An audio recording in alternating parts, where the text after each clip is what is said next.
Brilliant. Councillors, staff, members of the gallery, welcome to what is the first ordinary council meeting of this term of council on Wednesday the 23rd of October. Could I call upon Councillor Robinson to provide the civic affirmation?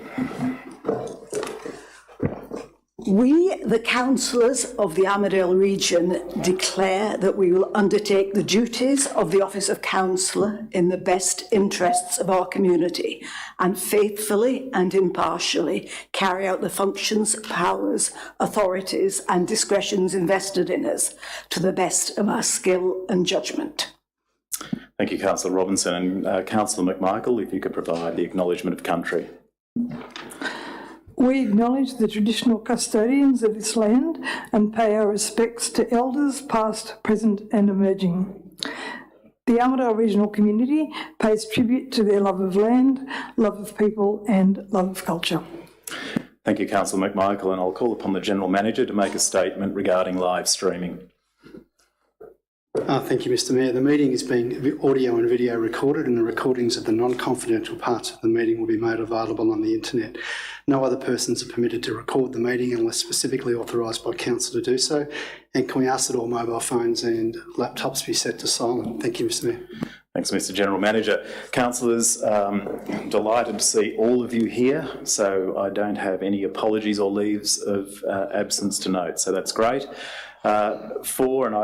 Which brings me to item 4, which is disclosures of pecuniary interests. Whilst we'll be addressing this as a separate item, but firstly, having reviewed the agenda, do any of the councillors need to declare a conflict of interest? No. Thank you. All right, that takes us to the 5 series. I propose that we'll do items 5.1 and 5.3 in globo. So this is confirmation of the minutes of the ordinary council meeting held on the 24th of July, the extraordinary council meeting on the 6th of August and the extraordinary council meeting on the 9th of October. Can I have a mover that we adopt those meeting minutes? Thanks, Councillor Gadders, and a seconder is Councillor Witters. Councillor Gadders, anything to say in that regard? Councillor Witters? Any other councillors? Yes, Councillor. Yes, Mr Mayor, just in the ECM for the 8th of August, in item 7.2, which is the operational plan, there's the vote in there said that Councillor Robinson was for and against that vote. Okay. So there seems to be just a... Thank you. Thanks for bringing that to our attention. What we'll do, Councillor Redwood, is just confirm with Councillor Robinson, probably even go back and look at the video and update the minutes accordingly. So thank you for that. And we'll just get that confirmed with Councillor Robinson. I seem to recall she was the sole against, but has also appeared in the for. Thank you. However, Councillor Witters had no vote, so maybe there was just a mix-up of names in the minutes. What was the motion? The operational plan. Okay. All right. Thanks, Councillor Redwood. All right, councillors, all those in favour of adopting those minutes, noting the change to come. Thank you. Is that anyone against? All right, I declare that carried unanimously. Thank you. Councillors, we come to the 6th series now. There are 2 mayoral minutes in the business paper. It's been brought to my attention that 6.1 does not meet the criteria of being a mayoral minute in that it's not urgent and should by rights be presented as a notice of motion. I accept that, and in that spirit I'm going to present it as though it were a notice of motion by seeking a seconder and encouraging all councillors who wish to comment to do so. The rationale for doing that, so even if it were a notice of motion, I would actually move under section 11.3 of the Code of Meeting Practice to bring it forward. My rationale is that I consider that this particular minute sets a positive tone, and it really is for the first order of business of this council. It should be one where we set the goalposts and make a definitive statement as to the sort of region we wish to be. So that's why I have item 6.1 there as a mayoral minute. So I'm going to move that. I'll seek a second to thank you, Councillor Redwood. So that's now on foot. So as the mover, I'll just make a few comments around it, then go to Councillor Redwood and then to other councillors. So First of all, so this particular item, creating a region of significance, the previous council term, and it was a condensed council term, laid the groundwork for this region to turn around decades of stagnation. This item is seeking council's commitment to continue that journey and have the courage to make the planning that's being done a tangible reality. So whilst the item, it's important to understand this is not an operational item, what's being presented here, as it's well within the capacity of this council to abandon the towards 50,000 local strategic planning statement, to tear up the local housing strategy, to opt to save our way to success by not undertaking investment missions, and also to decide that we should not be the activators of amenity and vibrancy in the region and leave it to chance by canning the Big Chill Festival. So what I'm seeking is a clear commitment from this council that what we stand for, and specifically that we don't wish to deviate from the path that the previous council started on, which was to make our region a region of significance. So to this end, I move that we commit to the local strategic planning statement and the local housing strategy. We commit to providing regional water security for up to 50,000 people. We commit to participating in investment missions to attract business and investment to the region. We commit to delivering the Big Chill Festival for the 4 years of this council term. And we commit to holding a workshop to collate the aspirations of all councillors and, where applicable, load it into the delivery plan. As a group of councillors, we were elected to represent the region. We are a representative democracy, and we had feedback from the community on what they wanted to see. The community also has their community plan, which is going out and being refreshed in coming months. But this is for the councillors to put our ideas forward, have them on a list and work through it. So again, just as chair, I move that minute. It's been seconded by Councillor Redwood. So Councillor Redwood, anything you'd like to say before we throw open to others? Yeah, thanks, Mr Mayor. I'm fully supportive of this item, regardless of what it's called, be it mayoral minute or notice of motion. I think the previous term of council set a firm foundation of where we as a region wanted and needed to go, and this is the opportunity now for us to execute that and follow through on the aspirations that the previous term of council essentially agreed unanimously to do. So I'm fully supportive, and I'd look to the rest of the chamber to be doing the same. Thank you. Councillors, anyone else wish to say a few words? Councillor Witters? Yeah, just in regards to the first bit of your conversation there about whether it is a minute or a notice of motion, will it go into the minutes of minutes of this meeting as a minute or as a notice of motion? I dare say it'll go up as a mayoral minute.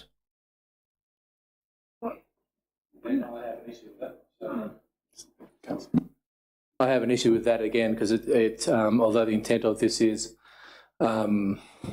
what you've stated, again, it contradicts. If it goes up as a minute, it contradicts the code of meeting practice. I'm happy for it to go into the minutes of this meeting as a notice of motion, which is what you've said. You've just moved it forward.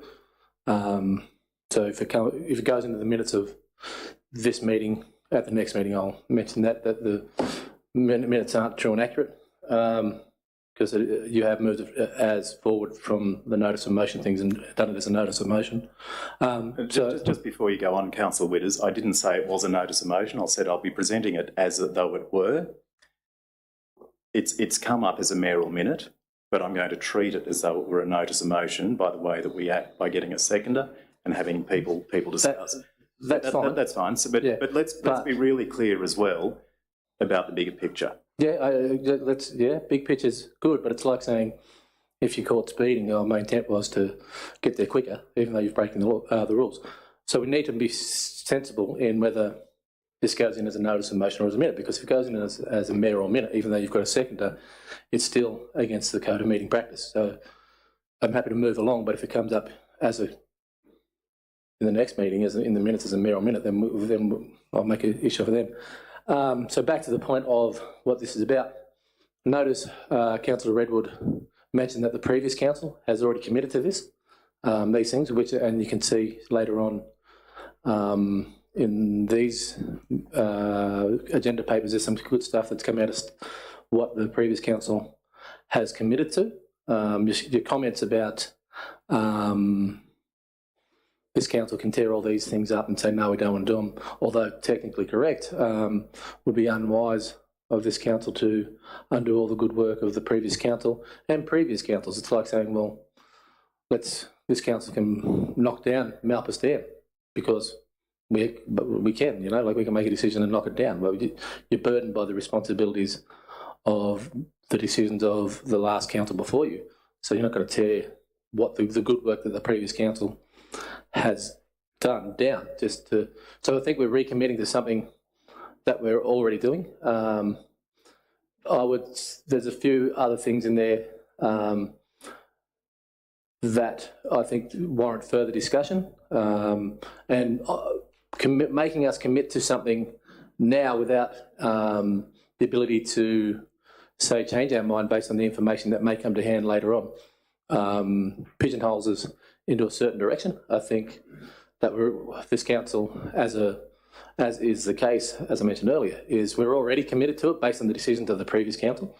By saying that we commit now, you're forcing us to pledge to something that we might want to look at different information if certain information comes up that's different, or whether the local housing strategy gets changed from the operational staff, for example. So although the intent of this is big picture, looking smaller picture, I don't feel comfortable in being forced to commit to stuff that I'm already committed to based on the standing of the previous council. And as I mentioned earlier, this contravenes the Code of Meeting Practice as a mayoral minute and should be put in the minutes as a notice of motion. Thank you. Councillor McMichael. I am happy as a councillor on the previous council to support this as a notice of motion. I just have there's a number of things that we did in the previous council that I'm very happy with. I just have a query through you, Mr Mayor, to the appropriate staff member. With the big chill, 25, 26, 27 and 28, what is the funding measure that we're going to use for the big chill for the next 4 years? Mindful that I think we had a grant for the first couple, but I'm happy to change that. Let me through the jam to one of the staff. I'm happy to take it, Mr Mayor, if you're comfortable with that. Just so I can clarify the question, you're asking what grant subsidies or opportunities might be there to offset council's expenditure? Yes, I thought there was a grant for the first couple of years, and are we using a grant for that, or are we using general funds that we got from the previous money from that? Yes, so grant funding from the New South Wales State Government for the first 3 years of the event. So we'd now be into the 4th year of the event. So I think it would be this particular year is fully funded by the council. But obviously we're always looking for grant opportunities that are out there and were presented, and we were able to receive some money last year off the back of that to offset some of the costs. So yeah, currently currently funded by the council with grant opportunities being pursued at every opportunity there is to do so. Thank you. Councillor Tabor. You'll need to... And look, I suppose as a new councillor, I'm a bit concerned about supporting quite a few of these things. I mean, the events of the big chill thing, that's fine. I can see where we're heading there. And the housing strategy, I always said I've agreed with that, but we still have this massive problem with water, and you know, I really believe that I can't commit to something yet I don't totally understand, and that's obviously connected with housing and development and all the rest of it. So I just feel as though I need more information before I can actually support this particular 6.1. Okay. Thank you. Councillor Ahmed. I'll mirror those thoughts too, but I'm happy with the outlook of it. But again, you've got number 2. I don't know what it stands for. and I need to get more information. And if it is part of the information or research that I've done so far, I don't think I could support the commitment, especially around the Oakey and Malpas and which one comes first. That's a sticking point for me. So I think if we can get more information before it goes to a vote, and I'm happy to support it, I don't have issues with it, but there are a few things that I need to understand before I'm committed to a vote. Sure. Thank you. Thank you. Any other councillors? Councillor Robinson. Yeah, I feel the same way. Obviously, we've already committed to the local strategic planning statement. It's already a council policy, so there's no problem with that. We've adopted it, and I can't imagine it being changed. It may be refined as information progresses with the council. But some of the other ones, like committing to providing regional water security when we really don't know what it means, and we have some horrible figures about how much it could possibly cost residential users. And I think before we commit to that, I mean, we all want secure water, but actually committing to something that may mean committing to the New South Wales government plan or the plan that's been put before the national water grid is a different matter. So I possibly wouldn't support that. And the other thing, of course, about committing to these things without having time to discuss and review the detail is that this is the time when council reviews its community plan, its delivery programme and its operational plan, and it does it by consulting with the community. And possibly instead of committing to these things now, we should be listening to what people want, finding out what water security means to our residents, finding out how much our residents are prepared to pay for growth, because they might not be, they don't want growth at all costs. We also have to ask about the costs and the benefits of the big chill, because I understand from informal figures that the subsidy per ticket might have been about $50. And if that's the case, then, you know, I mean, most of the benefits were actually coming to out-of-town people. The only possibility, because I mean, some of the catering was out of town and they bought their provisions out of town, at least so I've heard. So the only benefit might have been a small amount of residence and accommodation. So we really have to look for those figures. I did ask for them either today or yesterday, but they haven't arrived yet. And also, we have to look at quality of life, because quality of life is probably more important to all our residents than growth. And in the last census, 48% of our residents reported having a long-term health condition. And that's a lot higher than Sydney. But at the same time, we've got fewer GPs per capita than Sydney. And it's a lot harder for our residents to get treatment for these long-term conditions than Sydneysiders. So we've got to get the feedback from our community and incorporate the constraints to growth within our plan. And that's why I think we should probably get together and consider these ideas and also our election promises in the new community plan, rather than committing to them now. That's the way I hope it should work. And so if I can get a seconder, I'll move an amendment. Well, I'll move an amendment that all these things are considered in a workshop, but it will depend if I get a seconder for that. Otherwise, I would hope we'd be able to vote on these things in series. So just given you're seeking an amendment, what is your amendment specifically?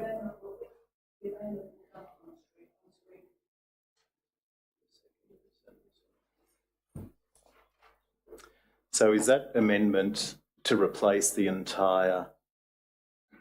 That would be to replace the entire motion, just to commit to a workshop, and then let's try and get a consensus among the councillors, and also take account of community feedback, because we're already consulting on the community plan. Sure.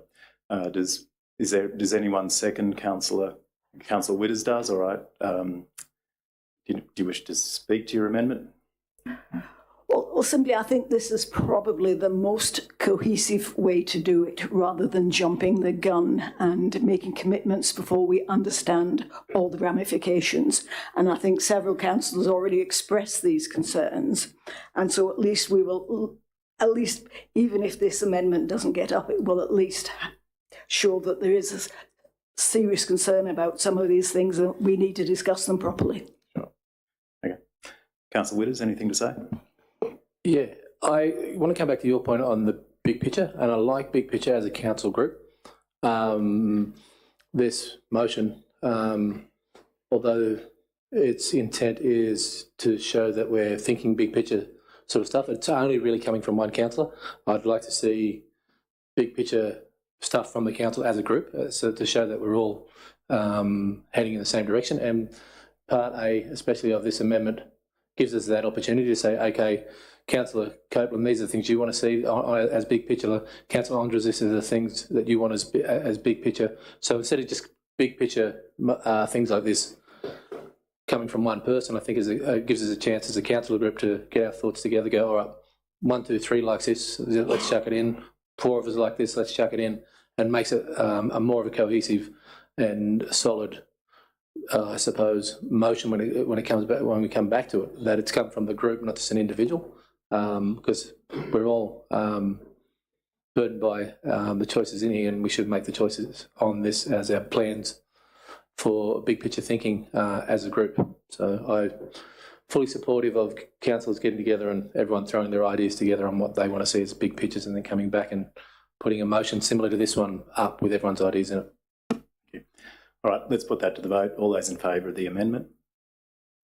1, 2, 3, 4. Those against? 5. I declare the amendment lost. So just for clarity over there, those for it were Councillors Witters, Tabor, Emad and Robinson. So we're now back to the substantive motion that was on the screen there. Councillor Gadders, you were next. Thank you, Mr Mayor. Thank you for remembering that. I'm glad we're back on track. Look, I'd like to state very simply, thank you for your leadership in restating those points in the mayoral minute.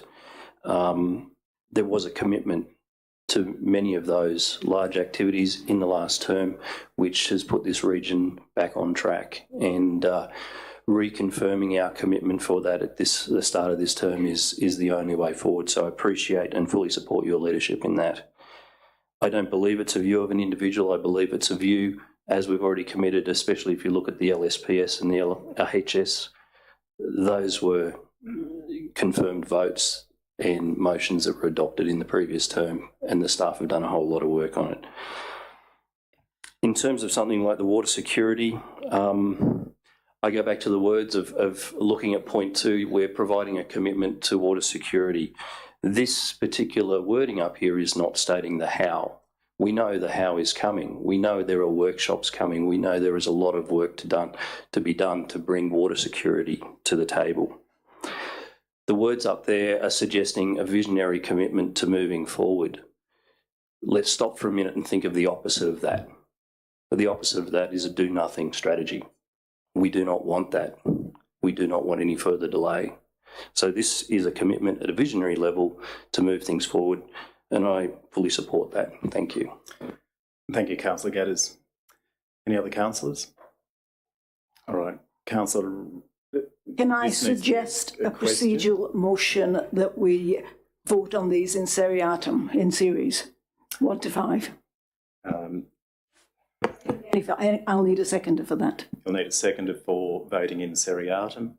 Does anyone? So that means just taking each item and voting for it. Any second? Councillor Witters is seconding that. All right. All those in support of voting in seriatim. Come on, be bold. Put your hands up. I can't see you. Okay, that's 4. Those against. That's for lost. We're going to vote in globo, just as is. Councillor Redwood, you seconded it. You have a right to reply. Is there anything you wish to say? Yeah, I'm in. Okay. All right. Well, I'll just clarify that. Thank you, Councillor Witters. You're spot on. You don't get a right of reply. I do.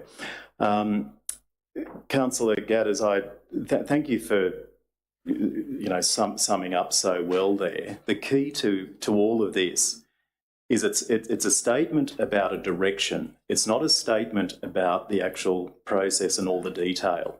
And when it comes to water security, for the new councillors that are really adamant about water security, you have to be clear that there is a lot of work yet to be done. This is not to solve it. This doesn't box us in. Even to the extent we have a notice of motion at 12.1 about a workshop for water security. We also have a workshop already scheduled for water security. There is plenty of work to be done. So this is a broad statement of intent. Are we a region that's going to grow? Are we going to become a region of significance, or are we going to be just, going around in circles, which we hitherto have?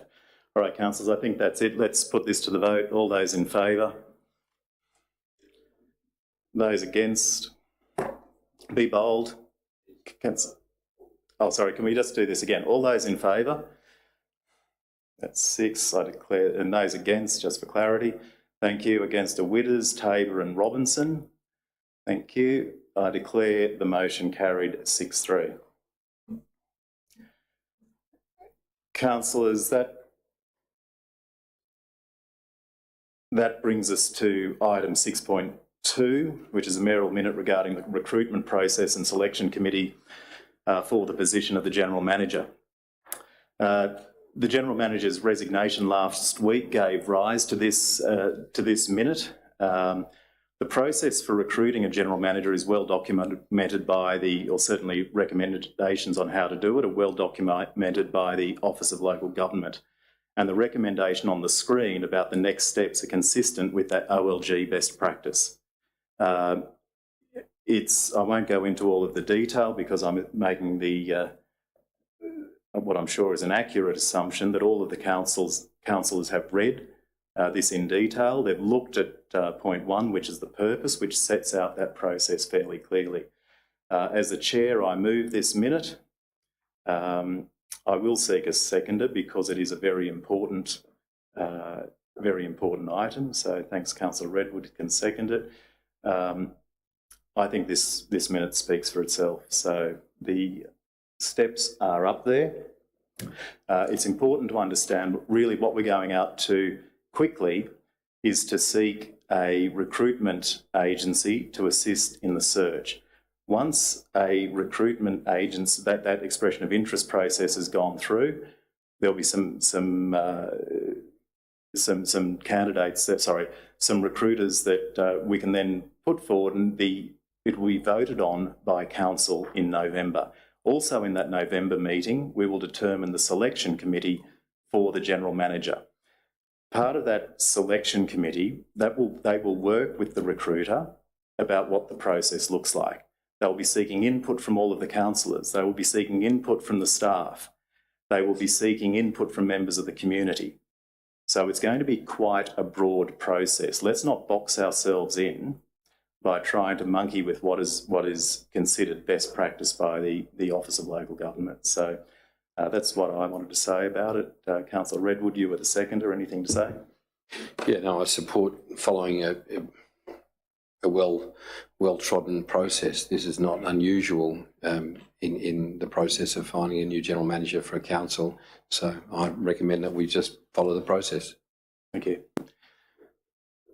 Any other councillors? Councillor Robinson. Can I ask a question about whether you as Mayor intend to make the decision about the recruitment agency yourself, or will you be intending to consult with other councillors? Councillor Robinson, you've known me professionally for probably the best part of 3 years. I consult widely, so I would certainly be keeping my fellow councillors informed. It may not necessarily always be in a public forum, but you would certainly be kept informed of the process. And as this minute states, when the selection time comes to appoint a recruiter, that will go before the council. Councillor Witters. Yes, this mayoral minute exemplifies my point from the last mayoral minute on things that mayoral minutes should be used for. The resignation of the current GM set down for January. This is something that fits within the parameters of what a mayoral minute should be used for. It's unfortunate that going through this process again, I mentioned it on Monday night that this will be my 6th GM in 7 years.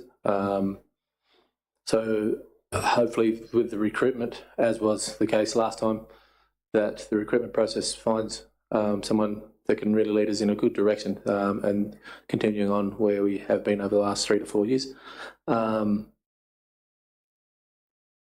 I don't really have an issue with the rest of it. I think that's part of the role of the mayor after a while, is if the councillors, from memory, from some of the processes, the councillors were involved in the selection of the GM and got to, I think from memory, got to ask questions, maybe some interview styles a few GMs ago.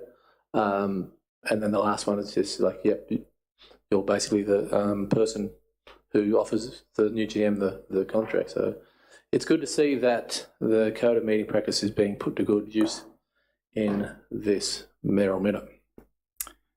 Thank you, Councillor Witters. Any other councillors? Councillor Tabor. Look, I'm still a bit unclear about, excuse me, your water.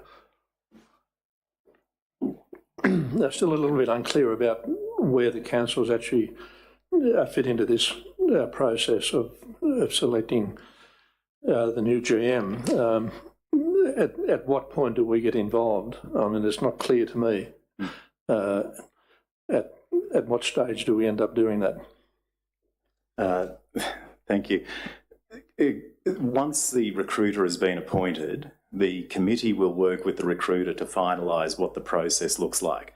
And as I said a moment ago, that process will involve interviews and meetings with the councillors, interviews and meetings with the staff, clearly not all 300 plus, but certainly representatives of different aspects of the staff. So when it comes to the general manager, you'll certainly have your input with the recruiter, and if you're part of that performance review committee, you'll very well be on the interview panel as well.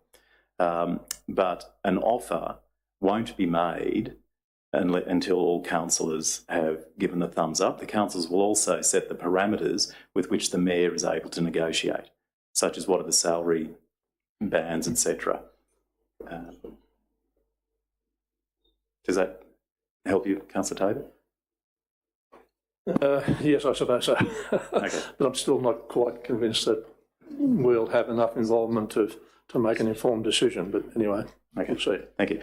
It should be noted the councillors do make the final decision. You have the say on whether somebody actually gets appointed or not. Thank you. Can you just hit that? Thanks. Councillor McMichael. I would like to just say, particularly for those watching, that getting a general manager is a process, and we have our current general manager, James Roncon, for another 3 months, and we thank him for being with us for the past 4 years, and that the process that this council is going through is an actual process, and just because you want somebody doesn't mean you're going to get somebody immediately, and this region shouldn't expect somebody to turn up on the doorstep immediately. And so this council and the community and the staff will look at the characteristics of this region, of what a general manager is and can be, and who they need, and what the general manager has done for the region for the past 4 years that he's been here. The community will have their opinions. The council will have their opinions. The councillors will have their opinions, and it's a process. So yeah, so it takes time, and we thank James for his service here, and we wish him all the best. And yeah, let everyone think about it, and yeah, think about our region and why we love it and why someone else should love it too. Thanks. Thank you, Councillor McMichael. Councillor Ahmed. More of a clarification. Does the council get to vote on the candidate selected or a short list of candidates? So you get 3 finalists, do we vote for one of them or do we just confirm the one pre-selected? I think that it'll be down to the selection committee to put somebody forward, but we'd certainly keep you informed.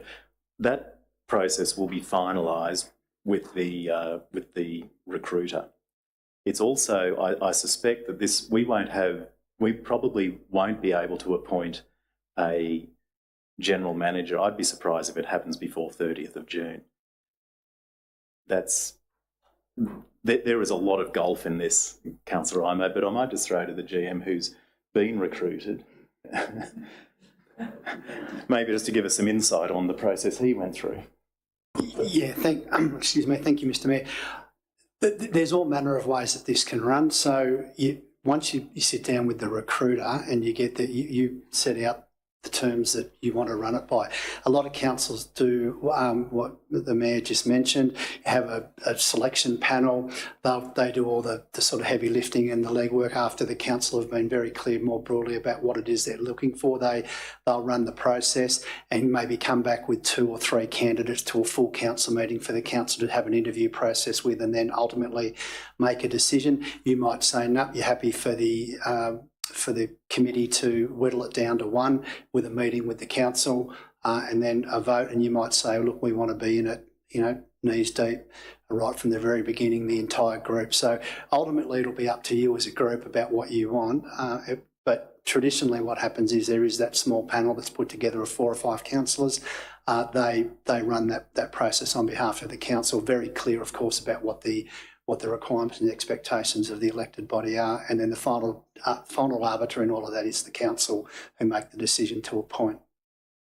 Thanks, Mr. Mayor. Thank you. Question. In the interim, as you said, it may take until after June. Is there in the next couple of meetings a motion to come about who will fulfil the role in between here? Because once the current GM leaves, if we take 4 extra months, someone's going to have to do it. So is there a process, an operational process that says someone from the senior executive team fills that role, or is it a decision from the council that says, okay, Chief Officer Assets and Services will fill the role until a new GM is appointed? So that's either for the Mayor or for the GM in your experience? I realise that's to the GM, and that does need to happen, but that very thing's been occupying my mind because we do need someone with their hands on the lever. So what is your process? What are you proposing to do, Mr. GM? Sorry, it's really around the appointment of an acting GM in the same way that when you've gone on leave. Oh, yes, okay. No, what I would be suggesting is that the council make the decision about who it appoints as its acting general manager post 10 January, and again that can be done as part of when you've got your recruiter and you come back and have the discussion and start to set the parameters in place. That might be the ideal time to nominate an acting GM post 10 January. Thanks, Mr. Mayor. So does that mean tenders from staff to be the acting GM will be required, or submissions? No, you can run it any way you like, but again, the norm would be that if there was somebody that you thought might be the most appropriate person as part of the executive leadership team to occupy that role, you'd authorise the Mayor to ask them to do that. The Mayor would then come back with a mayoral minute, very topical, in relation to that. And if nobody on the executive team wanted to do it, council may consider getting an interim general manager for that period of time. Thank you. I dare say that will become one of the key items at our December ACM. Right. Thank you. All right, councillors, if there is nothing further, let's put it to a vote. All those in favour? Yay, we have, other than minutes, we have something unanimous. Well done. Councillors, will move to item 7.1, which is in relation to ethical decision making. This report is going to become a standing item, and it's a guide to councillors in making ethical decisions. So council is just being asked to note the report, which is the recommendation on the screen. Can I have a mover for this, please? Thanks, Councillor Redwood. A seconder. Thanks, Councillor McMichael. Anything to say, Councillor Redwood? Councillor McMichael? No, just for those people who are watching, we all have conflicts of interest at some point, pecuniary, money, non-pecuniary, not money, but conflicts of interest nonetheless, and this makes us aware of them. Thank you. All right, Councillor. Yeah, it's quite another question. If this is going to be a standing item, and I know we have had previously on the front of the minutes those comments around this, will there be a policy or something that councillors will have in front of them to say this is what ethical decision making, the parameters of ethical decision making? Because my ethics compared to, say, Councillor McMichael's ethics or Councillor Redwood's ethics, my definition of it could be different. So do we have a standard, this is what ethical decision making in regards to local government is? So if it's going to be a standing item, we say, yep, this is what we mean when we say ethical decision making. Again, that's a question for either of you. Yeah, thank you, Mr Mayor. Thanks, Councillor Witters. Well, principally, that's the code of conduct, the model code of conduct that's adopted by council, and will go up to the next meeting, and then the subsidiary documents that sit off that, such as code of meeting practice and many of those other documents. But that's the principal document that guides that. Thank you. All righty, councillors, if there's nothing further, let's all note that report, those that wish to. Can I say that? Thank you. I declare that carried unanimously. Councillors, item 7.2. This particular item is asking council to commit to a leadership development program that mirrors what the executive leadership team have undertaken. It's coming before council as the $67,500 cost to a single supplier will, when added to the other work that they're doing in the organisation, exceed the delegation limits of the General Manager. Details of this are from page 14 of the agenda, and there is a recommendation, officer's recommendation on the screen. Can I have a mover for this? Thanks, Councillor Redwood. A seconder. Thanks, Councillor McMichael. Councillor Redwood, anything to say? Thanks, Mr Mayor. Yes, look, having been through part of this program previously, I think it's important, and given that we are a new councillor group with our, our own aspects that we bring to the table, it's important that we all understand ourselves as well as the way that we interact as a group, as well as displaying behaviours and leadership qualities as both civic leaders and also leaders of this council. So I'm very supportive of the program and moving forward. Thank you. Councillor McMichael. I support Councillor Redwood's ideas. Thank you. Any other councillors wish to speak? Councillor Witters. I really, over my 7 years, have found these sorts of things very beneficial. Any sort of chance to increase my knowledge of who I am as a person and my leadership style, I think, has been good. So by adding more to, I suppose, my cup in regards to that, I'm always a big fan of. My concern, and I missed some of this due to work commitments in the last council. My concern is the statement in the background that the previous council was attempted to get through this with the previous council, and it wasn't finished. I'm just a little bit concerned about some of the issues that were the cause of that, and how we don't get a repeat of that within this council. I'm not quite sure what some of those issues were. As I said, I missed some of them. So I'm always for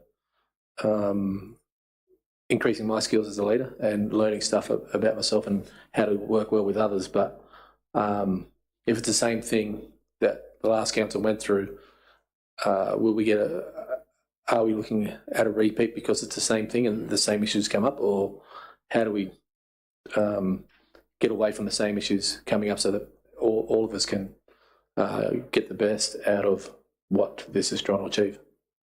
And that's just a musing. It's not really thought to anyone. Yeah.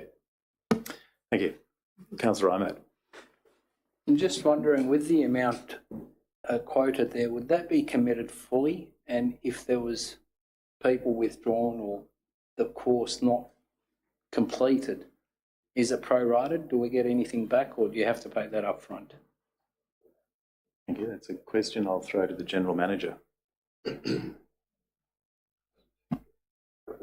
Thank you, Mr. Mayor. That price is a quote for the all of the workshops that are listed on page 15 and 16, assuming all 9 councillors take part in it. If there's only 7, then it's be a reduced pro rata. Thank you. Councillors, any other? I would just say that we're a new council. It's a group thing. It's not about the individual. It's about the group. The group's different, and it's a terrific. Like councillor would have said, it's a terrific thing. Thank you. Councillor Robinson. Well, I personally would like to see this decision deferred, because I think there are just so many things that the new councillors need to get up to speed first. And I'm possibly the only one who's done this programme twice. And I noticed that, as we said the second time, that we had 2 sessions and then a lot of councillors dropped out. So the third one had to be cancelled and we lost $20,000 on it. But basically, having done the programme twice, the knowledge and experience leads me to think that this council and this new council, with 6 people already having done that the best way to form a cohesive group is to make sure that we have the facts and the information required to make informed decisions. And I believe that if we start worrying about DATNA and all these other touchy-feely things, we won't be able to get grips with the things that we really, really need to do this term, which, or at least the first year of the term, which is the water security, the recruitment of the new general manager, getting on top of the community plan, the strategic plan, the operational plan. And so basically, I think that I'd much rather spend my time on these important issues than on going through the DACTA training again. So, because I think that that's where the maximum benefit will come from all this group of councillors is actually doing that. And I'm really, really thrilled in this council to already see that we have councillors who are actually reading the reports and understanding the significance of the comments. For example, looking at, the technical details of raising Malpas and whether the fact that we could possibly might be able to do that when it's 90% full, because that's a real game changer.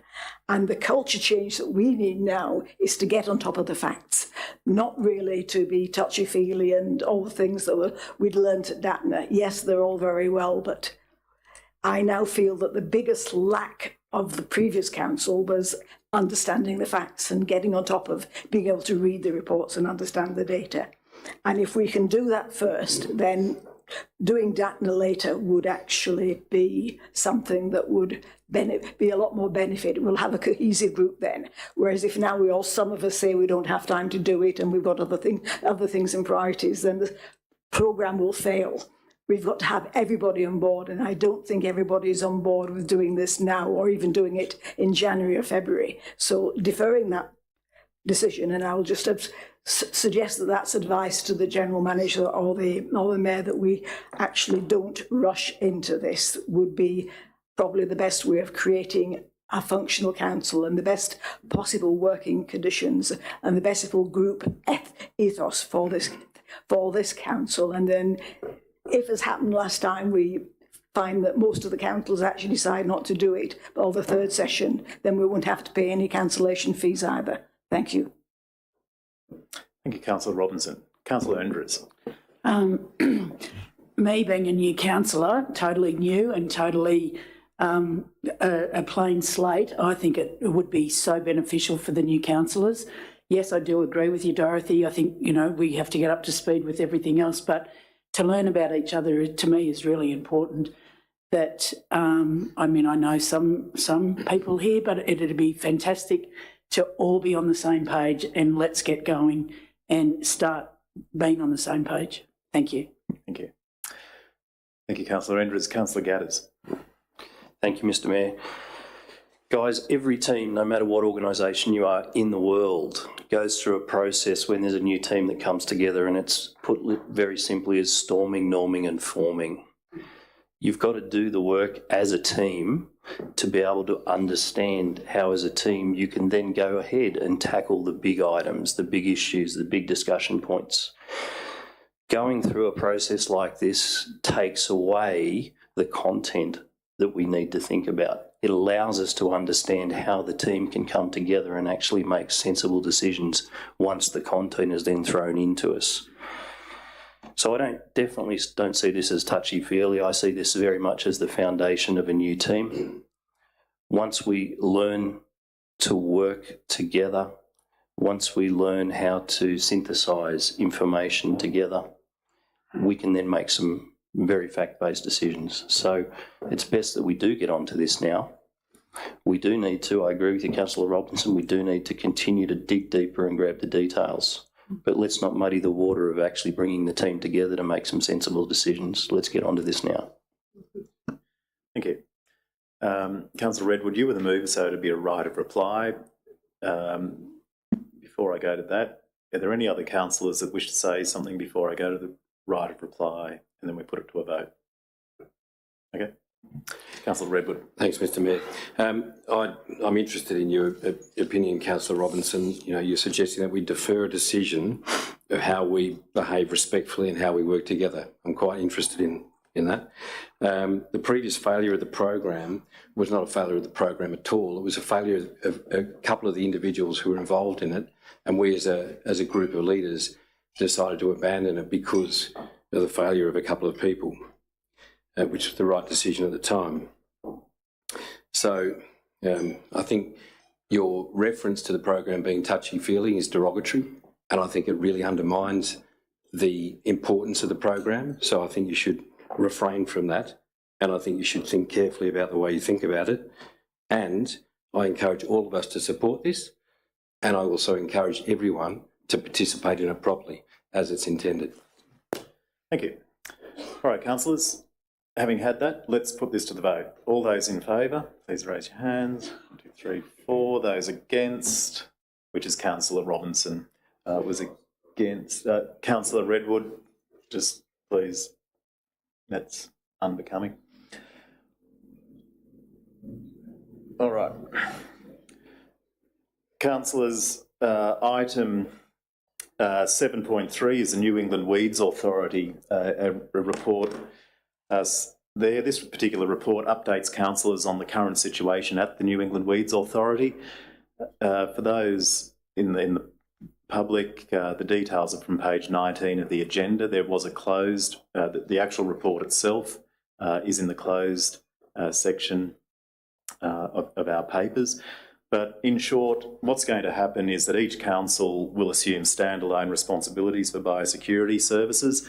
The process of winding up the New England Weeds Authority is going to take a number of months to complete, and the anticipated sale of the building at the airport may allow council to recoup some of the funds that have already been tipped in to prop the organisation up.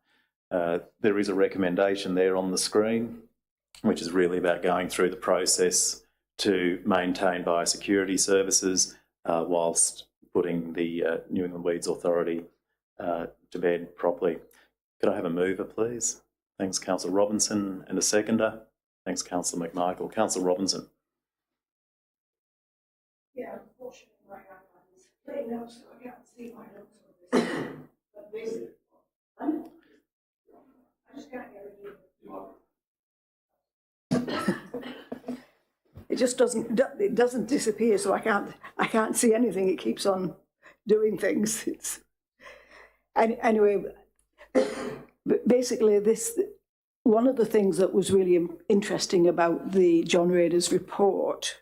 Bearing in mind it was in closed session, so you'll have to speak fairly elliptically about that report. Yeah, no. I'll just caution you there. I'm not going to say anything that's relevant in the closed session. Let me see if I can get this to work. That's better. Maybe I'll learn how to use this sometime. But anyway, the reason I wanted to say a couple of words on this was that there's a keyboard warrior out there blaming all the problems on the councillors. And the reality is, as said in the public report to council, and that's said on, and to his minister on page 23, is that as interim administrator, I do not believe that such a small council can meet its legal, government and financial management requirements and obligations. And that's the problem. New was basically, with all the new requirements and obligations and the increased costs of these, there was never really much hope in the long run for Newer, because Newer had to appoint an audit and risk and improvement committee, and that was nearly $17,000 a year plus sitting fees and sitting fees, and then those travel costs. There are increasing costs from the New South Wales Audit Office to go through the financial statements. And there was an expectation by the New South Wales government that it was okay to delay the Weeds Action Programme funding by over 10 months while expecting council, Newer that is, to still carry out the work. And as it also says in the report to council, the Weeds Council isn't the only victim. Page 24 of the public report states that over recent years, several county councils have been dissolved and the biodiversity responsibilities transferred to constituent councils. So I think to some extent the writing was on the wall. And one of the reasons that Newer survived for so long was that it was managed to attract positive grant funding. If you look at the financial statements, there was nearly $400,000 of work from external bodies, including the Glen Innes Natural Resources Advisory Committee, the DPI for tropical soda apples, and a small grant under the Murray-Darling Healthy Rivers Project, as well as private work, all of which helped to alleviate member council contributions and ensure that there was enough resources and local expertise to fund future weed outbreaks. I was only chair for a few months, and that I took over about something like 5 months after the decision was made to sign a contract to build new premises. And that decision seemed sensible at the time, because none of us knew about the extremely confusing regulations about whether or not a county council can borrow money or use a new building as security. And since we did encounter problems, the obvious solution was to allow the New South Wales government to appoint someone to take over the role of councils to sort this out. But then when John Rayner did take over, his report emphasises the cold, hard facts that he doesn't believe that such a small council can meet its legal, government and financial regulations, which is really sad. And the other reason it's really sad is because now we're in a difficult period and an uncertain period. The funding from Glenrack, they can't do the contract work, which, as you say, was almost $300,000 in 2023. And so what I hoped was that maybe the lead council model, which got rid of a lot of the bureaucracy, would have actually solved the problem. But again, circumstances intervened because the member councils couldn't agree, or none of them wanted to take over the lead council role. So all we can do is hope that this solution works. The ideal outcome would have been a lead councillor model, but in the meantime, let's hope that all the member councils can get together and work out how to take on staff and share resources. Because simply contracting out the work to commercial sprayers diminishes the capacity of the organisation and increases the vulnerability and ability to respond in the face of new and serious outbreaks. And so the other thing I'd like to say is ask the New South Wales government for the future weed councils that haven't been dissolved to consider the regulatory burden on the remaining county councils, especially if they are doing a better job than could be done by individual member councils. Thank you, Councillor Robinson. Councillor McMichael, you were the seconder. Is there anything you'd like to say?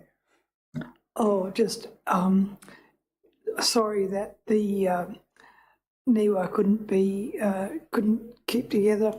There was some cost savings in the 4 councils working together, and I'm sorry that they couldn't do that. I hope that the separate organisations will keep the weeds down. That's a really important thing that the Weeds Authority has done, and I hope that as a separate organisation we can keep on going with it. Thanks. Thank you, Councillor McMichael.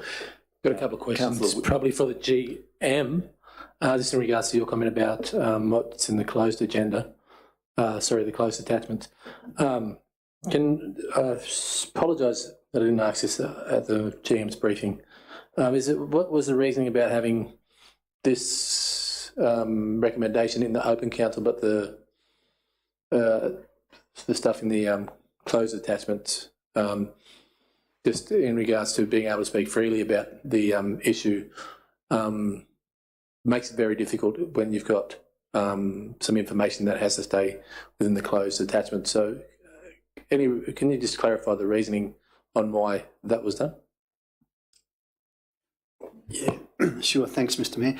Well, the report was marked confidential, firstly, and obviously because of there's some information in there, and I haven't read it from cover to cover, so I'm not entirely sure of its full content, but just essentially that in terms of the nature of the document, because of some of the discussion that was in there more broadly from councillors and some of the commentary that's been captured from some of the former players in there, it was just marked confidential by the author, and the administrator asked that it remain confidential in terms of, or confidential as part of being presented to councils. I probably should have moved the motion then to move that recommendation into closed session so we can talk freely on it. The second one is number 5.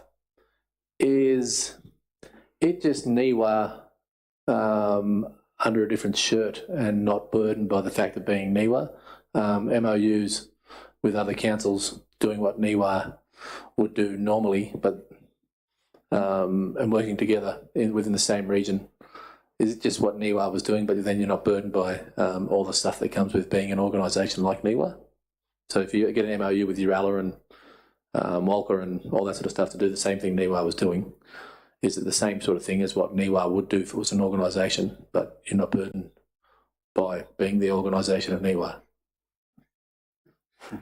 I think I got that.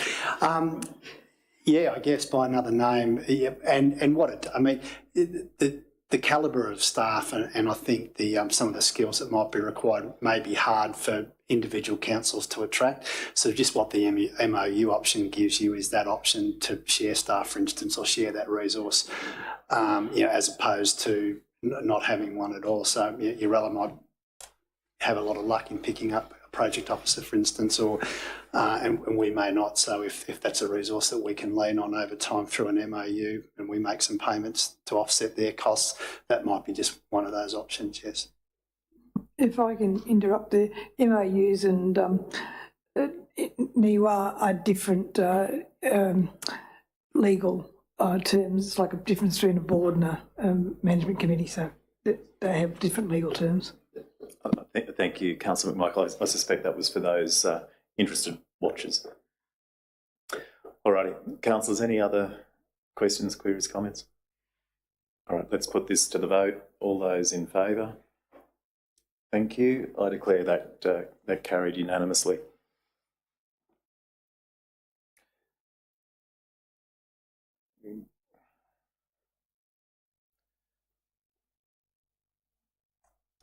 Councillors, we now come to the 8 series. I'd like to do, and I apologise to Tech for not giving you the heads up, I'd like to do 8.1 and 8.3 in Globo, so just address them all as one.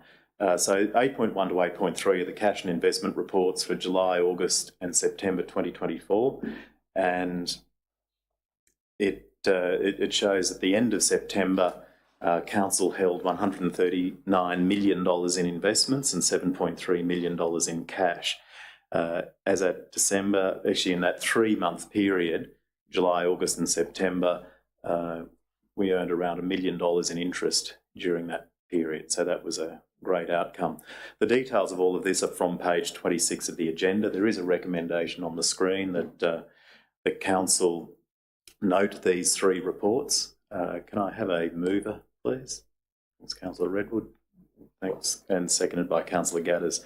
Councillor Redwood, anything to say? No, but yeah, impressive results as you just pointed out with the investments. So well done, Chief Finance Officer Newsom. Thank you. Councillor Gadders? All right. Councillors, let's put this to the vote. All those in favour of noting those 3 reports? Thank you. I declare that carried unanimously. Item... Just give me a moment.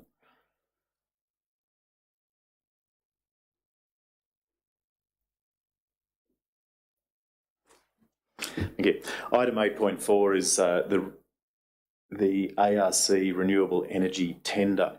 So the current contract for large site electricity and street lighting expires on the 31st of December this year. Council has taken a direct approach to market via an expression of interest process, and it has secured a favourable deal. Details of this are from page 47 of the agenda and 51 of the attachments.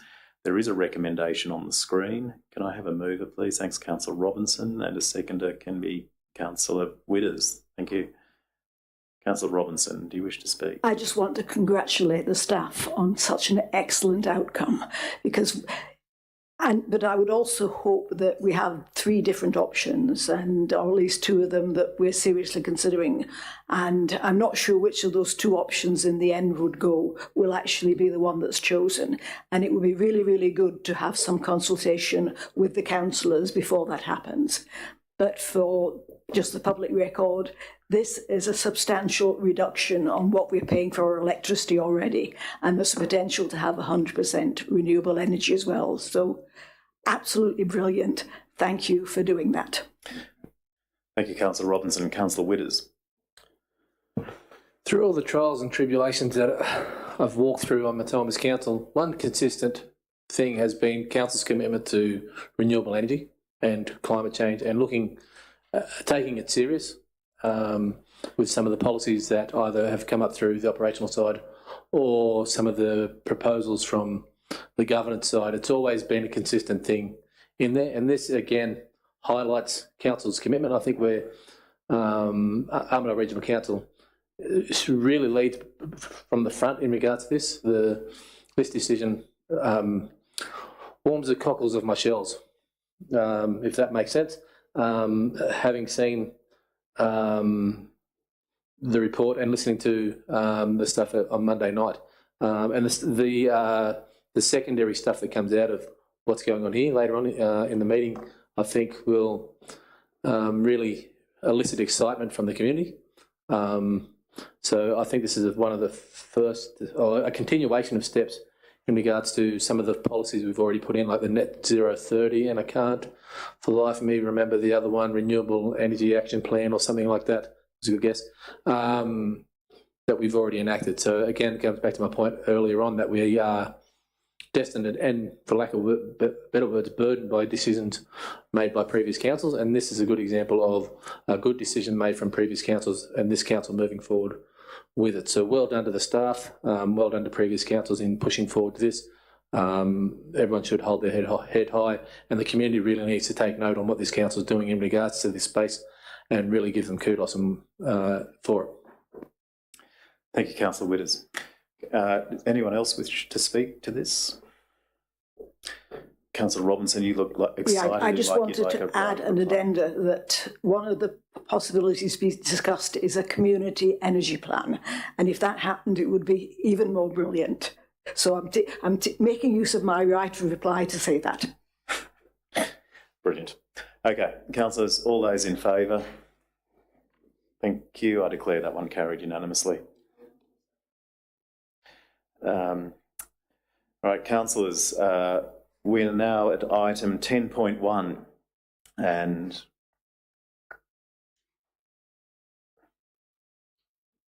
Now we're at item 10.1. This is the GIPA annual report. So Council is being asked to endorse the Government Information Public Access report and submit it to the Information Privacy Commissioner. It's interesting to note that there were 3 formal requests, GIPA requests. 2 were deemed valid, 1 was deemed a refusal, and that was subject to an NCAT review, and Council's decision was ultimately upheld in that. Also useful to note, certainly for those watching, the Council handles between 400 and 500 informal information requests every year. So that's a nod towards transparency.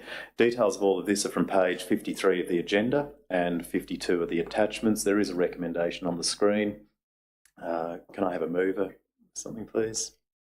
Thanks, Councillor McMichael, and Councillor Redwood is the seconder. Councillor McMichael, anything to say? No, just that I'd like to endorse the transparency that the council does through these GIPA reports. Thank you. Councillor Redwood, no. Any other councillors wish to speak to it? Let's put it to the vote. All right, all those in favour, thank you, of noting the report. Thanks, I declare that one carried unanimously. 10.2 is the annual report. No, it's not the annual report of the ARIC. It is the... It's the noting the minutes of the ARIC meetings held in June and September 2024. Details are from page 55 of the agenda and 83 of the attachments. Council is being asked to note both sets of minutes. Can I have a mover, please? Thanks, Councillor Redwood, and seconded by Councillor Enders. Councillor Redwood, anything to say there? Councillor Enders? Thank you. All right, on that note, let's put it to a vote. All those in favour of noting those minutes? Thank you. I declare that one carried unanimously. Item 10.3, another administrative item here. That's the tabling of the annual disclosures of interest, where Council is being asked to note the tabling of said disclosures of pecuniary interest by councillors and other designated persons for the 12 months ending 30 June 2024. Details are from page 59 of the agenda and 83 of the attachments. Can I have a mover for a recommendation? Thanks, Councillor McMichael. A seconder? Thanks, Councillor Redwood. Councillor McMichael, anything to say? Just to note that it is last year's, and so therefore, although it's this council that's moving them, it's last year's councils. So in case anyone's interested in what this council's things, that'll be next time. So it's last year's councils, goes to 2024 June. So yep. Thank you. Councillor Redwood? Oh, just that minor administrative glitch that we detected on Monday. Yes. It'll be tidied up, but it's probably important to note that Councillor McMichael's page 4 and my page 4 got in a bit of a tangle. So if you're looking through it, you will note that my handwriting at page 4 becomes a lot neater. But it's also important to note that I am not on the board of the Neighbourhood Centre. Thank you. All right, councillors, all those in favour of noting this tabling? Thank you. I declare that carried unanimously.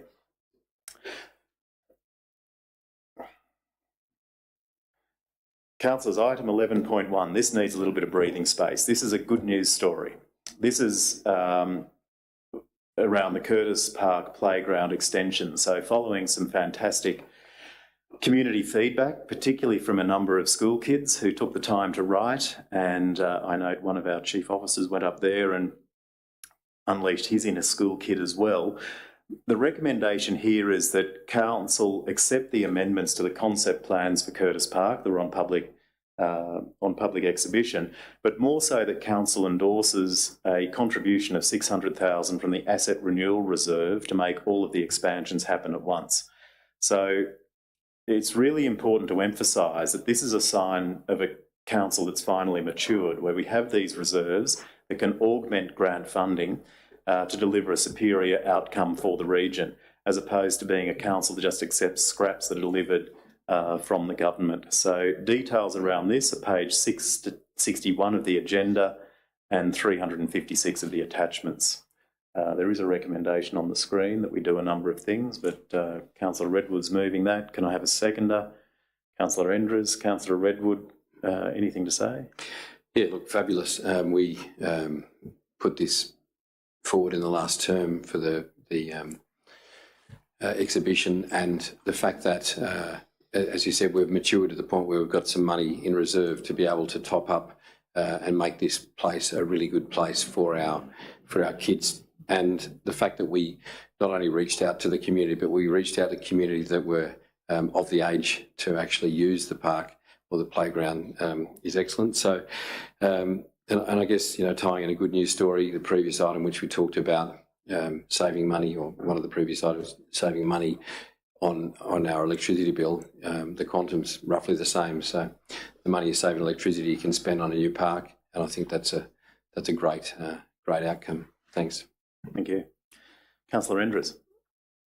Yeah, I've got to agree with Todd, and I think everybody here needs to be commended. Again, being a new councillor and looking at this on Monday, I thought, wow, things are starting to happen now. So well done and thanks. Thank you. Anyone else? Councillor. And as mentioned in the meeting, it would be remiss of me not to mention Blake Stackman's mention of pump track. It's now my number one priority over the next 4 years, which comes to some conversations I had downstairs during the pre-polling as well. A few community members, and even today at the Nanyapura boxing at PCYC this morning, 3 or 4 of the young kids there mentioned it as well. And I did promise them that I would mention it this afternoon, and I would continue to mention it until we find some more savings from somewhere else to put into that reserve to put a pump track in somewhere along the way. So you may get some more letters from these young kids want to show them how to do it. Terrific. Thank you, Councillor Witters. Councillor McMichael. Oh, look, it was really exciting to have all the kids from City Public 6th grade and all their suggestions, and it's just lovely that we could accept them, and it was a delight to read all the letters and know that their ideas will come to fruition in the new Curtis Park extension. So thanks to all of them for sending their ideas, and thanks to everyone for accepting them. Fantastic. Thank you, Councillor McMichael. All right, councillors, let's put this to the vote. All those in favour? Can I see a show of hands? Thank you. I declare that carried unanimously.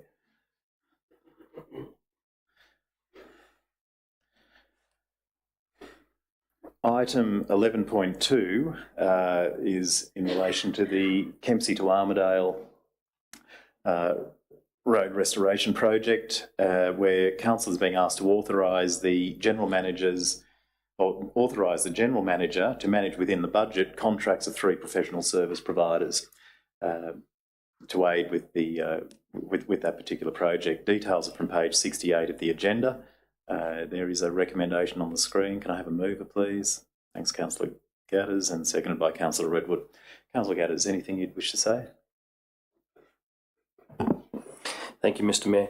Obviously, the Kempsey Road project continues to be an extremely large project for this council, and the teams, we've met with the project team and the management committee several times, and they are absolutely on top of things. So I look forward to the good work continuing. Thank you. Thank you.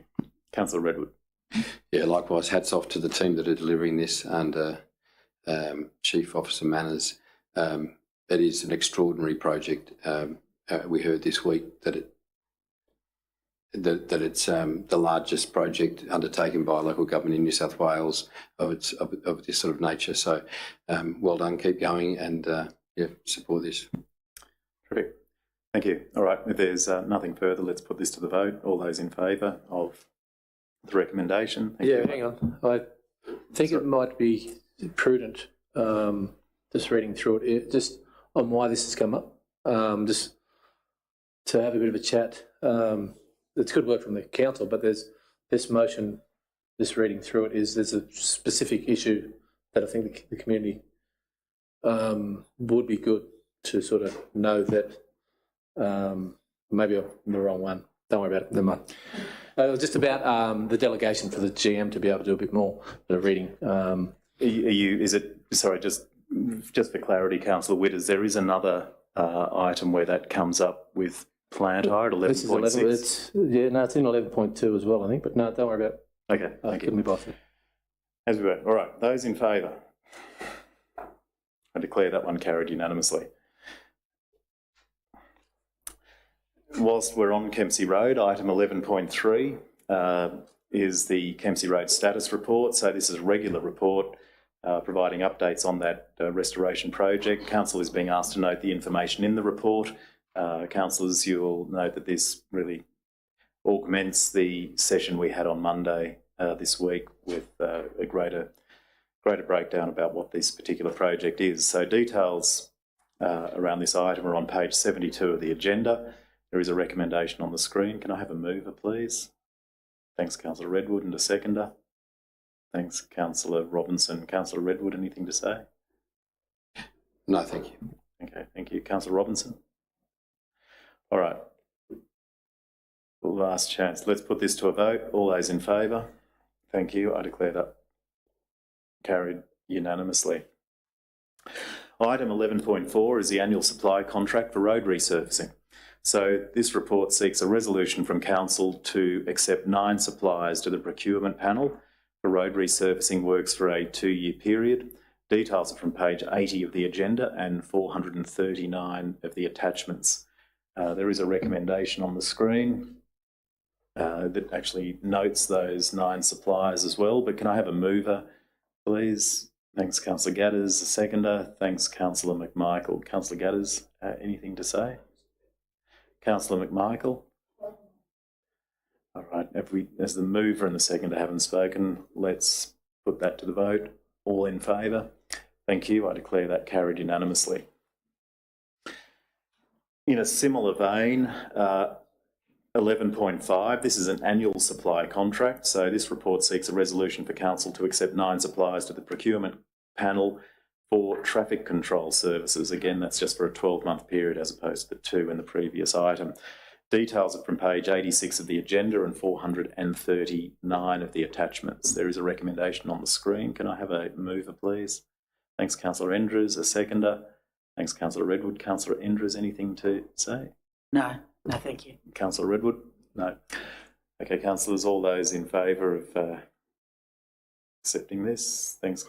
I declare that carried unanimously. Item 11.6 is relation to plant hire services and a rescission of a resolution or revising the resolution. So the report is seeking a rescission on part of a resolution made in July 2024 in relation to plant hire services on the basis that the resolution was too restrictive and in conflict with the purpose of the panel tender objectives for staff and councillors. A key component in this is that we're just looking to rescind part of the July motion where we would allow the General Manager to accept or sign contracts, execute documents in expenditure to the upper limit or to the limit of available funding. So there is a recommendation on the screen, details of page 90 from the agenda, but recommendation on the screen. Can I have a mover, please? Thanks, Councillor McMichael. Seconded, Councillor Redwood. Councillor McMichael, anything to say? Oh, for just those who are interested or watching, Kempsey Road's a big project and the amount that we requested wasn't enough. Thank you. Councillor Redwood. Supporting this to rescind the explanation that was given to us about why this needed to be done makes perfect sense. So it's a no-brainer from my point of view. Thank you. All right. Councillors, anyone wish to discuss? Okay. Let's put this to the vote. All those in favour accepting the recommendation on the screen, thank you. I declare that one carried unanimously. Item 12.1 is a notice of motion and it's in relation to a workshop on water that Councillor Robinson has put forward. Details are from page 90 of the agenda and I'll call upon Councillor Robinson to move her motion and provide some context. Yeah, well, do you want me to ask for a seconder first or? No, let's introduce it. Yeah, well, before I do that, could I just ask through you, the General Manager, because there's been a lot of discussion in relation to what the National Water Grid commitment would be if we signed the funding deed. Would it be possible if, for example, we did manage to get the means to raise the Malpas wall first, and we actually managed to find the money to do it? Could we do it, say, start construction within, say, 6 months of the year from now, or would we have to wait 2 years till the end of the funding deed runs out? Thank you, Mr Mayor. I'll take that question on notice and come back to councillors with a response. Thank you. Well, that does make it a little bit difficult, but what I'll do, I mean, the reason for this workshop on water, and we're already having a workshop on water, was just to set out basically the sort of information we would need at the workshop to make informed decisions. And those are basically to look at, one was to understand the funding deed with the National Water Grid, and also the feasibility of raising Malpas before Oakey. Because although I understand that we could do that, and the final document, which may or may not take 2 years, and this was the worry that I and several of the councillors have, is if we wait 2 years when we've now found out that, you know, you might only need to drain Malpas by 5%, it could hold 95% of the water. It seems more logical and more economical and far better to actually do that first rather than spend an awful lot of money on Oakey with the possibility that we might not get 90% funding for that. And the big example there is Dungowan Dam, where everybody thought it was going ahead, and then infrastructure, there was a promise for funding from Infrastructure Australia, but then they did the calculations and they said the benefit cost was only 9 cents in the dollar that you'd get back, so the whole thing ended up going belly up. And water security is so important that we don't want to do this to happen here. So we've got to make sure we get everything right. And this is basically what the workshop on water will help us do, help everybody who's had difficulty understanding all the issues, get them all up to speed. And also to make the best possible use of that workshop, then let's have all the relevant reports and draft presentations several days before the workshop so that we can understand them. We can ask intelligent questions, we can ask informed questions, we can find out what we understand and what we don't understand, and that will make our time as councillors so much more productive. And I hope that if we do it for this workshop on water, then maybe we can do it for other workshops as well, because that's one of the difficulties that I've had, that it takes so long to understand these things that by the time you've had the presentation, you don't necessarily think of all the details immediately. And let's make a lot more better use of councillors' time. And I'll reserve my right to reply if there's other points come up. Thank you. Thank you. All right, Councillor Robinson will be seeking a seconder. Thanks, Councillor Ahmed. Do you wish to speak? Thank you, Mr Mayor. Look, I have to agree with Dorothy on this one. We need a workshop to look at the information, especially for the new people on council. Perhaps we need to identify why the sequence of Malpas and Oakey was put that way. There may be an explanation. I can't seem to find the reason though. And I think it's great that we're doing securing future water sources, but we need to provide water security for now, and we need to address that now. Malpas will offer us a great way. I think in one of the reports says we'll provide 80% yield by the modelling for 2046 or 48, can't recall the figure. So if we just reverse the sequence, as stated in those PWA reports, we can secure water via building Malpas, and Malpas can be delivered in probably less than a year, and we'll get 5 times the amount of water from Oakey. Yes, it's a different catchment, but if we have in the bank 5 times the water, we can go for a drought for 3 years without a drop of rain and be secure. So I'm asking everyone to just address this issue, and perhaps we can all come together to agree that Malpas should go first and secure our water for the next 3 to 5 years rather than wait. Oakey is a large project and may take a long time to get funding, as we've seen with Malpas and mysterious 27 million. If we fall in the same trap and there's change of government and then the water is allocated one day and announced and the next day it disappears, we'll have no water security. So I think Malpas will be the wise way to go forward, get that delivered and continue with Oakey. Thank you. Thank you. Anyone else wish to say anything? Look, I'd like to support the last two speakers on that. And look, this last election was actually, I suppose, fought on water. We actually all agreed in the end that water was the major issue, and that still is. And the next drought could be just around the corner, and I lived every moment of that last drought, being on a farm, and I just know what it was like not to have water. Again, I agree with the last comment about doing Malpas first, because really it's probably the quickest fix for us to get security of water.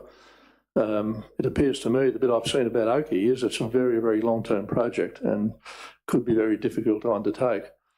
So I certainly support to have a workshop on water. I certainly don't understand it fully. I'd like to know more before I make any real decisions. So I support that. Terrific. Thank you. Councillor Witters.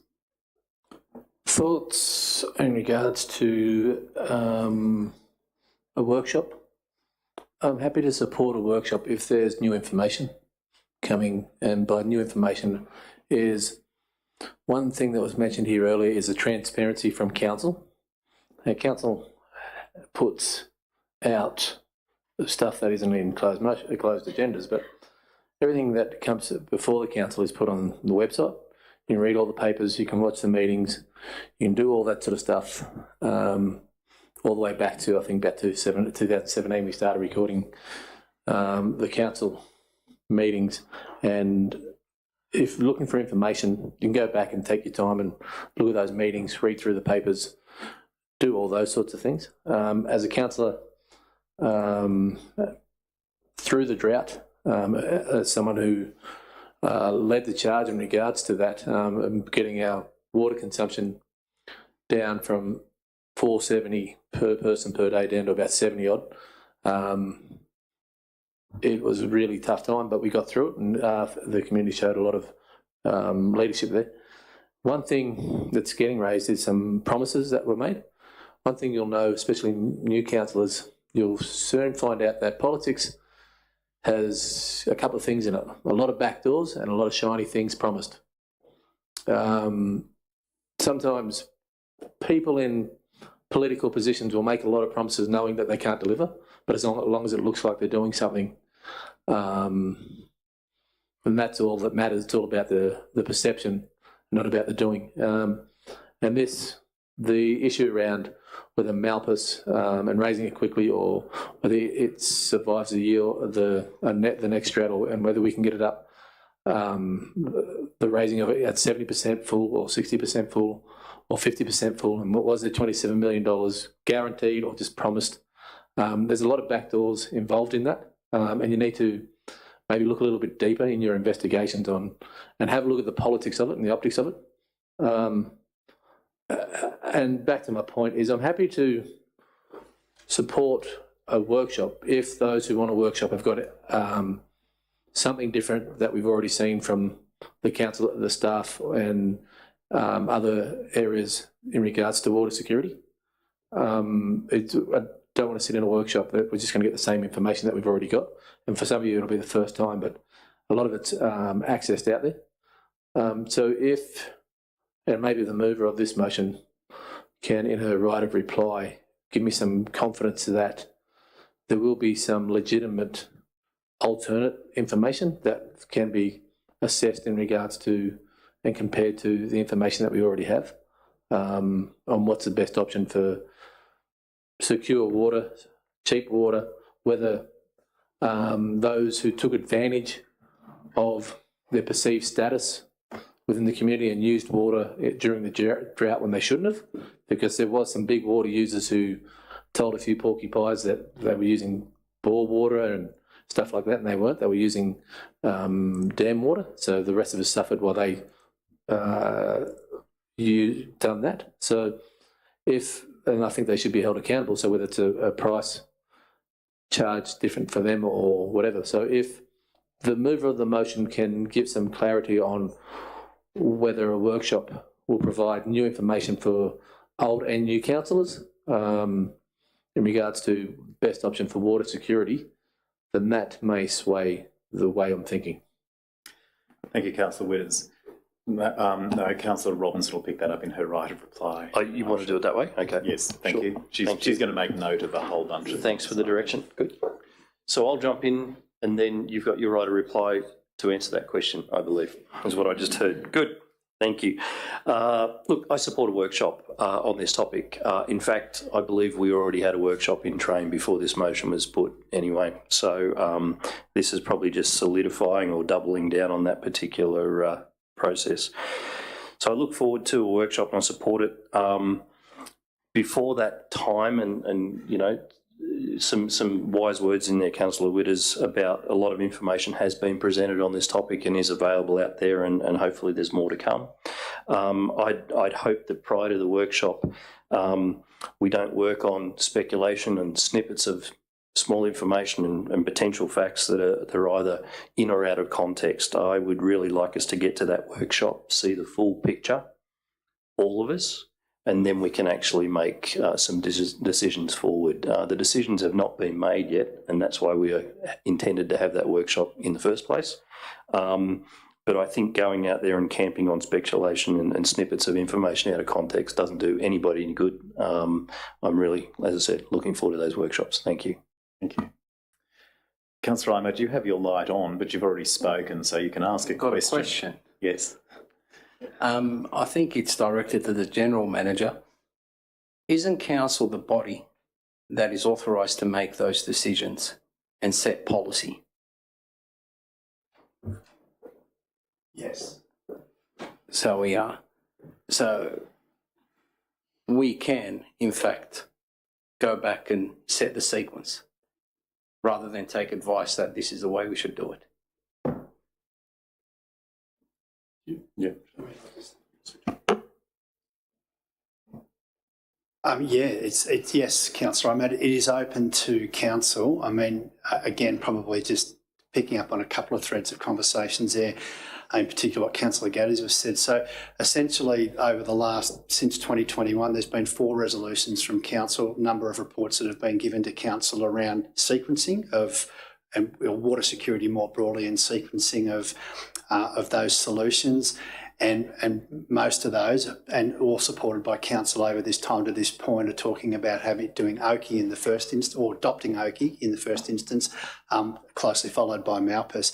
But it is, but that decision's not set in concrete. That's just what the experts have been suggesting, and that's what essentially the discussion's been all about. Where we're heading to now and what the most important decision, as I think we might have said when we first caught up with the new council, is water security is going to be that number one issue for this council to deal with over the next 4 years, and set that journey. So ultimately, all of the information will be presented to you by the experts, with data and science that sits behind why they're suggesting that way, but ultimately that decision will be made by the sitting council.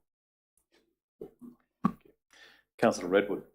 Thanks, Mr. Mayor. To that point, what I wanted to add is that yes, it is an important decision for us to make, and it's certainly a topic of huge concern and conversation, and there's a lot of impassioned people about this. There's a lot of claims that float around in the public that aren't necessarily accurate, and so I think it is important for us to, as a body, have all the facts laid out in front of us.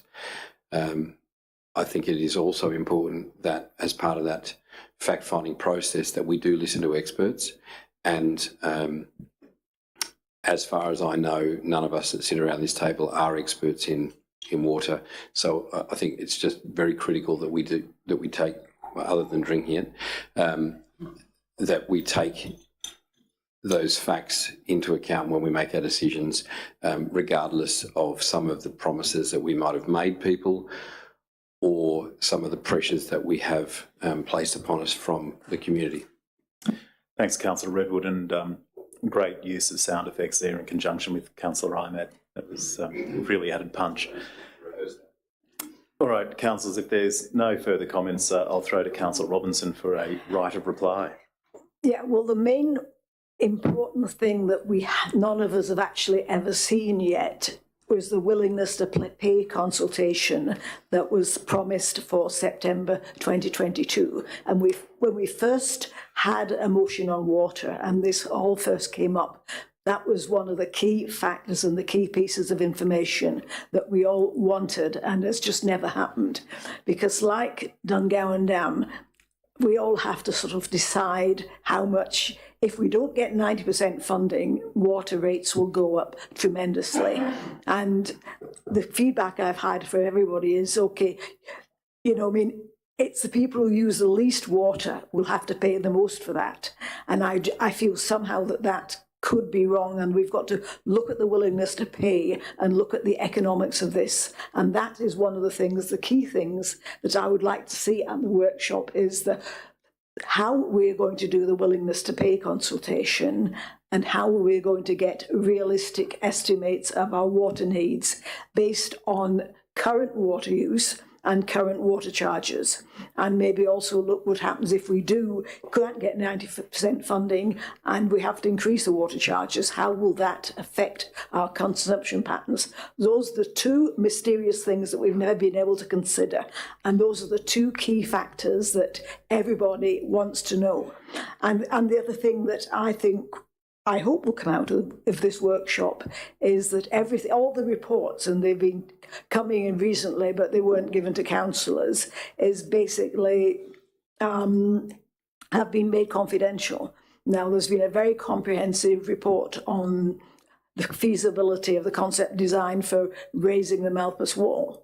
But I can't tell anybody about it because it's confidential. Yet I cannot see anything in that report that was produced in November 2023 that's significantly different or contains any commercially in confidence information so that the public shouldn't be allowed to see it. I think it looks, it's all just technical details, and what's wrong with releasing these technical details to the community, because we've got experts in the community as well as on Public Works Advisory. So if we could think about, for this next workshop, what needs to be confidential and what we could allow the community to see, it would also improve the quality of the workshop and help everybody to make informed decisions.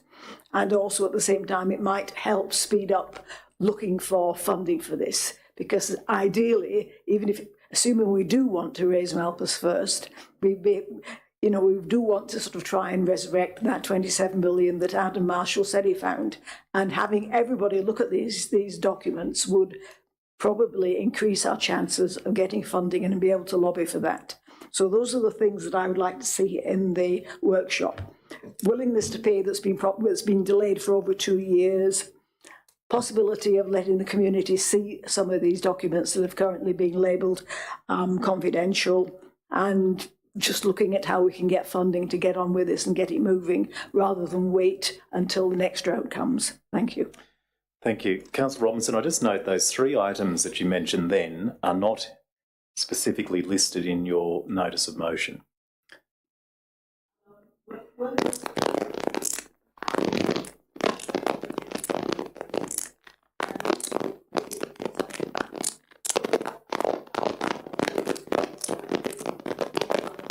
Terrific. All right, I just wanted you to be happy. All right. Before we get in there, another question for the mover. Yeah. You haven't got a time frame on when you'd like to see the workshops happen, considering that there may be workshops coming from the operational side of the council in regards to water as well. Would you consider putting a time frame on when you wanted this proposed workshop to happen? Well, I believe one is likely to be scheduled for the 12th of November. Thank you.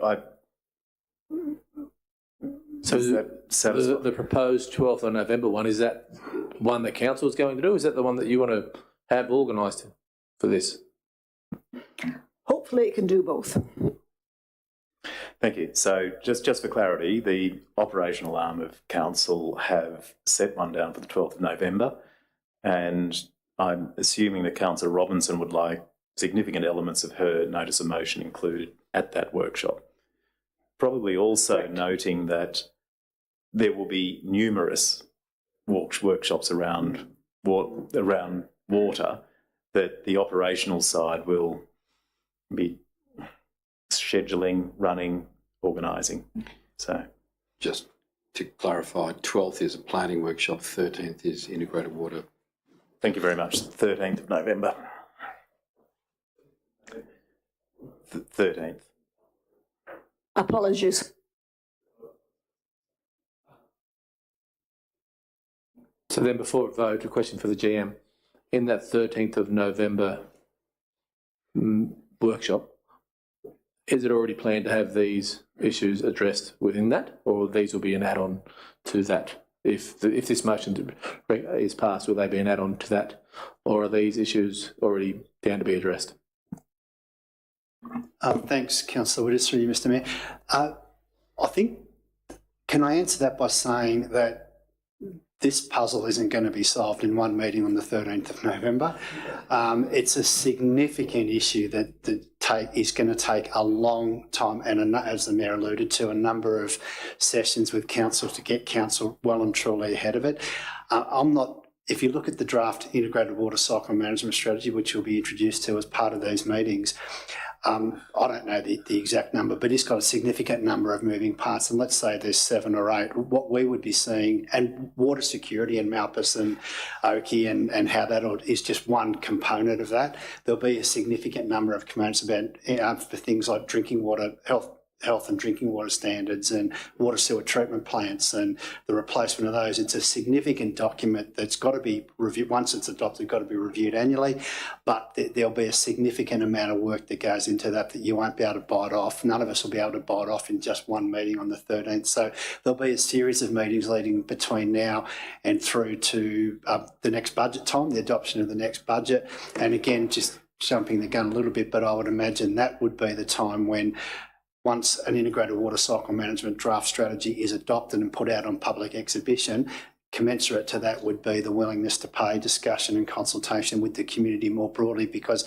there'd be a fully done, well-rounded document adopted by council that everybody's happy with, or for the most part happy with, goes out on public exhibition, and then there's actually something to talk to and discuss with the community, rather than having no information, which essentially many of you are saying now you don't have the information you need to make decisions, but going out now and having a discussion with the community about willingness to pay, and we got no idea what that might look like. So there's a big body of work that's got to be done over the next 4 to 5 months leading before we get anywhere near that. So hopefully that answers your question, but there is a significant amount of work to do. Thanks, Mr Mayor.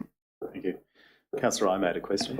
Question to the GM. At those workshop coming up on the 13th, will we have access to the PWA authors, those important reports about water? Yes, yes, Councillor Ahmed, and you will also, and Darren will throw something at me if I've got this. Mr. Schaefer will throw something if I've got this wrong. But we're also going to have the subject matter experts in the room as well to be able to be there to for you to be able to have that discussion with. Yeah. Thank you.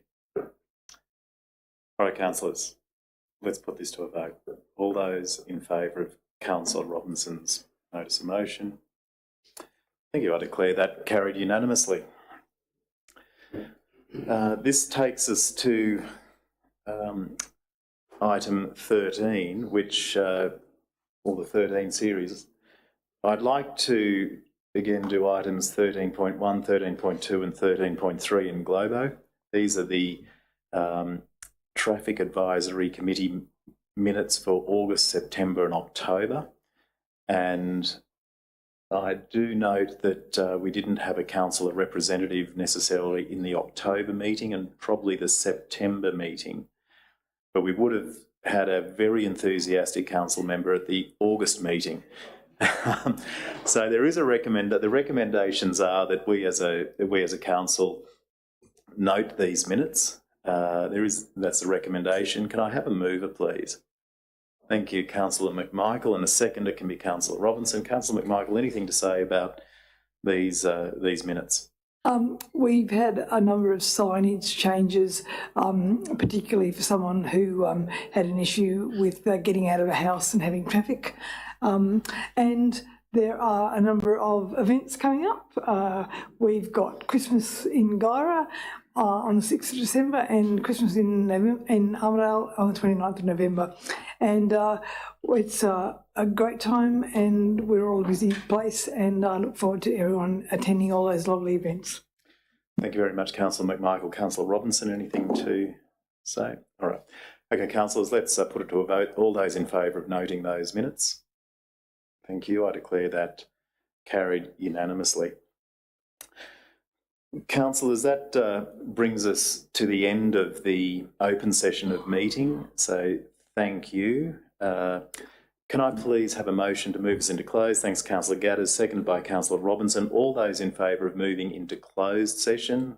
Thanks. I declare that carried unanimously. And I would ask the public to exit the chamber whilst we go into close. Thank you very much for your attendance. If you wish, you can wait around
Thank you.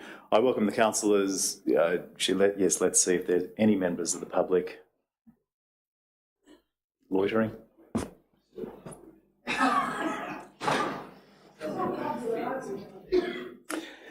Councillors, I welcome you back into the open session, and I will ask the General Manager to read out the resolutions of the closed session. Thank you, Mr Mayor. One item in closed council, item 15.1, an amended Fairview Estate drainage rectification report, and it was resolved by council that council delegate authority to the General Manager to negotiate the purchase 6 lane close to the upper limit outlined in section 5.4 of this report, and B, endorse the sale of the lane once drainage works and easement creation have been completed. Thank you, Mr Mayor. Thank you, Mr General Manager. Councillors, there being no further business, I declare the meeting closed at 6:03 p.m. Thank you.